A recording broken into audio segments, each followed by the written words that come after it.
Alors, j'ai reçu le message d'une sœur. Elle a sa sœur qui est arrivée en France il y a de cela 5 ans.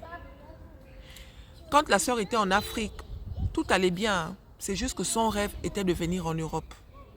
Elle a toujours rêvé de venir en Europe. Donc, elle se battait corps et âme. Et elle mettait de l'argent de côté pour pouvoir réaliser son rêve. Elle a fait la connaissance d'une dame. Elles grouvaient ensemble en Afrique.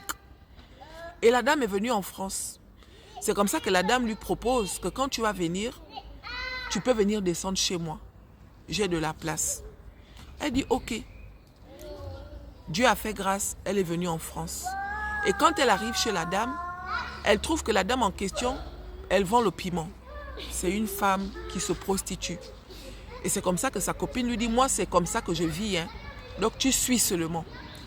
Et cette fille en Afrique, elle aussi, elle menait à peu près le même style de vie. Donc elle n'était pas surprise, ça ne la dérangeait pas plus que ça. Elle s'est dit, bon, avant de trouver ma voie, je peux faire ça. Comme ça me permet de mettre de l'argent de côté et de aider mes enfants que j'ai laissés au pays. Parce qu'elle avait laissé 2 enfants au pays. Donc elle a commencé à se prostituer avec sa copine. Et pendant qu'elle se prostituait, avec sa copine, ça se disait que avec préservatif, c'est temps, sans préservatif, c'est temps. Elle roulait comme ça. Avec préservatif, c'est un prix et sans préservatif, c'est plus cher. Et c'est comme ça qu'elle a contracté la maladie, les 4 lettres. Donc, en faisant sans préservatif, en fait.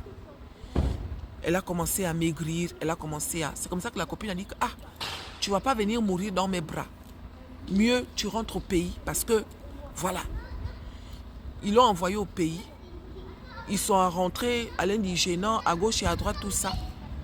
Et la dame, sur le lit, elle a commencé à se confesser en regrettant. Je regrette. Je n'étais pas obligée de faire ça, je regrette. Je laisse mes enfants avec qui? Je me suis battue toute ma vie pour pouvoir offrir un avenir meilleur à mes enfants. Sauf que je ne me suis pas battue de la bonne manière. Je me battais en me détruisant. Maintenant que je suis sur le lit de l'hôpital, toute la bataille que j'ai faite là, ça a apporté quoi à mes enfants? Rien du tout, bien au contraire. Mes enfants seront plus malheureux qu'avant parce que je ne serai plus là pour eux. Hein? Je ne serai plus là pour mes enfants. Je me suis battue toute ma vie pour pouvoir offrir à mes enfants un avenir meilleur.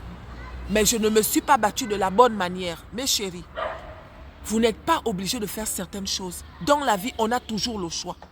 Ne dis pas que pour l'instant, je n'ai pas le choix. Non, prends la décision de ne plus faire certaines choses.